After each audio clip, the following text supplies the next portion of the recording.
Radical culture versus cultural radicalism. What good is culture? In 2006, in Lewisburg, Tennessee, a neighborhood group protested because the public library was investing resources in the purchase of books in Spanish.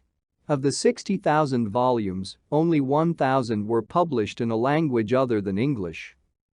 The annual budget, totaling $13,000, dedicated the sum of $130 to the purchase of books in Spanish. The buying spree, representing 1% of the budget, enraged some of the citizens of Tennessee, causing them to take the issue to the authorities, arguing that a public service, sustained through taxes charged to the U.S. populace, should not promote something that might benefit illegal workers.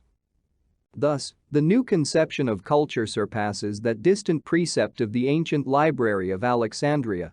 That now almost completely forgotten library achieved the height of its development in 2nd century Egypt. Its backward administrators had the custom of periodically sending investigators throughout the world to acquire copies of texts from the most distant cultures. Among its volumes, there were copies of Greek, Persian, Indian, Hebrew, and African texts. Almost all of those decade-long efforts were abruptly brought to an end, thanks to a fire caused by the enlightened ships of the Emperor Julius Caesar. Nearly 1,000 years later, another deliberately set fire destroyed the similarly celebrated Library of Cordoba, Spain, founded by the Caliph al-Hakam, creator of the university and free education for poor kids, where the passion for knowledge brought together Jews, Christians, and Muslims with texts from the most diverse cultures known in the period. Also, in this period, the Spanish caliphs were in the habit of dispatching seekers throughout the world to expand the library's collection of foreign books. This library was also destroyed by a fanatic, al-Mansur, in the name of Islam, according to his interpretation of the common good and superior morality. In the past, military rulers of Latin American dictatorships, I grew up in one of them, to exacerbate honor and patriotism, tried to clean up the Spanish language, college education, and culture itself from any foreign influence, starting with ideas. People in power frequently fear others' ideas, which is understandable. Words are perceived as more dangerous than money and arms and, in fact, sometimes they are. For some reason they, as the Nazis and many other self-proclaimed democratic people did and do today, never realized that there is no idea, no tradition, no language, no religion, no race uncontaminated by foreigners. By definition, every human creation is historical, that is the result of a long evolution and, very frequently, of short and devastating involutions. The Tennessee anecdote perhaps represents a minority in a vast and heterogeneous country. Both real Americans and anti-Americans hate the most beautiful characteristic of this country, diversity. But it remains significant and representative of still millions of people, frequently exacerbated by some big media shows, a practice that was invented in Germany 80 years ago. Significant and common is the idea, assumed in that anecdote, that the Spanish language is a foreign language, when any halfway educated person knows that almost 100 years before English, it was Spanish that was spoken in what today is the United States. That Spanish has been there, in many states of the Union for 5 centuries. That Spanish and Latino culture are neither foreign nor an insignificant minority. More than 50 million Hispanics live in the United States, and the number of Spanish speakers in the country is roughly equivalent to the number of Spanish speakers living in Spain. For many, the real American, another stereotype, as most of the real men and women are often depicted as a kind of cowboy, actually derives from the Mexican vaquero, originally from the Arabic tradition, like most of the traditional West and Southwest architectural style, who left a strong mark on both legal and illegal immigrants from the eastern U.S. The dollar symbol dollar is derived from the Spanish peso, PS, the common currency until late 18th century, not to mention the Spanish Empire flag, which is in the flag of some southern U.S. states. And so on and so forth. If those who become nervous because of the presence of that new culture had the slightest historical awareness, they would neither be nervous nor consider their neighbors to be dangerous foreigners. The only thing that historically has always been dangerous is ignorance, which is why the promotion of ignorance can hardly be considered synonymous with security and progress. Even by association, as with the reigning method of propaganda, which consists of associating cars with women, tomatoes with civil rights, the victory of force and wealth with proof of the truth, or $1 million with paradise. According to French-American Thomas Jefferson, Spanish is a crucial language to an American. He read Don Quixote in its original language and recommended the study of both Spanish and French. However, as the revolutionary British Thomas Paine once said, "Nothing can reach the heart that is steeled with prejudice." I am not so naive as to think that today we could have intellectual politicians like the Founding Fathers, but at least it could be convenient to consider that myths, traditions, and popular history are written based on a convenient combination of memory and forgetfulness. Sometimes it helps to mitigate the pride of ignorance and the fire as well. 2011. What good is literature, anyway? I am sure that you have heard this loaded query. Well, what good is literature, anyway? Almost always from a pragmatic businessman, or, at worst, from a goering of the day, one of those pseudo-demigods that are always hunched down in a corner of history, waiting for the worst moments of weakness in order to save the country and humankind by burning books and teaching men how to be real men. And, if one is a free-thinking writer during such times, one gets a beating, because nothing is worse for a domineering man with an inferiority complex than being close to somebody who writes. Because if it is true that our financial times have turned most literature into a hateful contest with the leisure industry, the collective unconscious still retains the idea that a writer is an apprentice sorcerer going around touching sore spots, saying inconvenient truths, being a naughty child at nap time. And if his or her work has some value, in fact he or she is all that. Perhaps the deeper mission of literature during the last 5 centuries has been precisely those things.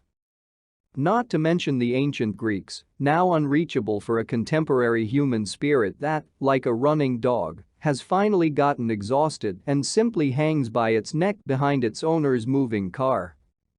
However, literature is still there, being troublesome from the beginning, because to say its own truths it only needs a modest pen and a piece of paper.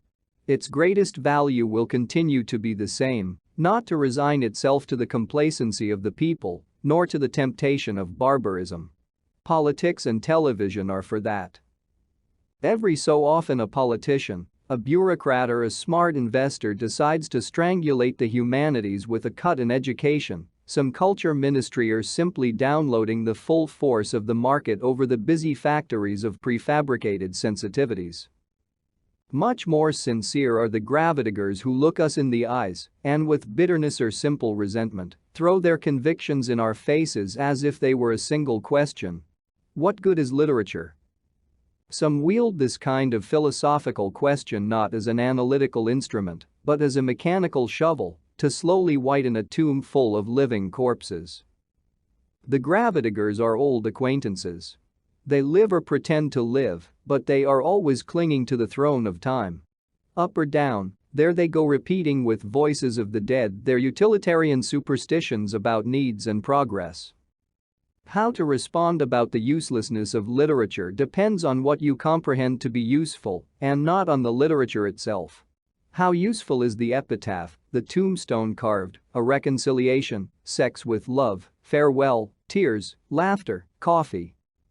How useful is football, television programs, photographs that are traded on social networks, racing horses, whiskey, diamonds, 30 pieces of Judas and the Repentance? There are very few who seriously wonder what good is football or the greed of Madoff. There are but a few people, or they have not had enough time, who question or wonder, what good is literature? Soccer and football are, at best, naive. They have frequently been accomplices of puppeteers and gravidigers. Literature, if it has not been an accomplice of puppeteers, has just been literature. Its critics do not refer to the respectable business of bestsellers or of prefabricated emotions. No one has ever asked so insistently, what good is good business? Critics of literature, deep down, are not concerned with this type of literature. They are concerned with something else. They worry about literature. The best Olympic athletes have shown us how much the human body may withstand. Formula One racers as well, although borrowing some tricks. The same with the astronauts who put their first steps on the moon, the shovel that builds also destroys. The same way, the great writers throughout history have shown how far and deep human experience, what really matters, what really exists, the vertigo of the highest and deepest ideas and emotions, can go. For gravediggers only the shovel is useful. For the living dead too. For others who have not forgotten their status as human beings who dare to go beyond the narrow confines of their own primitive individual experience, for the condemned who roam the mass graves but have regained the passion and dignity of human beings, for them it is literature. Then, yes, we can say literature is good for many things. But, because we know that our inquisitors of the day are most interested in profits and benefits, we should remind them that a narrow spirit can hardly shelter a great intelligence. A great intelligence trapped within a narrow spirit sooner or later chokes. Or it becomes spiteful and vicious. But, of course, a great intelligence, spiteful and vicious, can hardly understand this. Much less, then, when it is not even a great intelligence. 2000. Who's afraid of culture? The problem with words is that they think for us, and in this way, we are means of thought and values transmitted by words too often. We repeat apriorism embedded in language, in popular culture.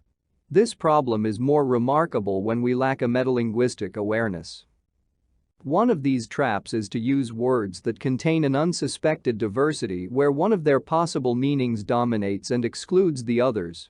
To mention just a few, some of those words are patriot, freedom, equality, radical, culture, and all those names of countries, religions, and other good intentions.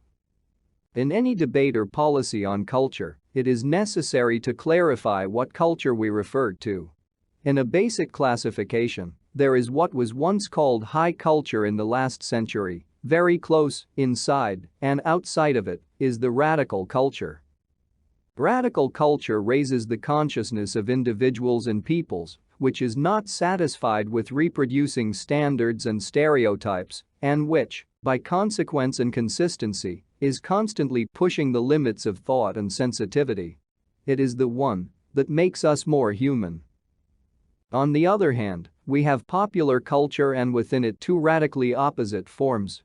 First, the culture that is generated by people, that is, that which arises from the bottom up, and, on the other hand, the culture that is produced by the culture industry, the one that is dictated from the top down. The first type of popular culture has been, for centuries, the dominant one. Today it can be found in regions such as Africa, far from the tourist circuits, which vulgarizes everything and empties it of content, with its plastic art, songs, and legends. The 20th century, on the other hand, saw how people consumed popular culture produced in specialized industries such as the film industry, whose paradigm was and still is Hollywood, and the mainstream media.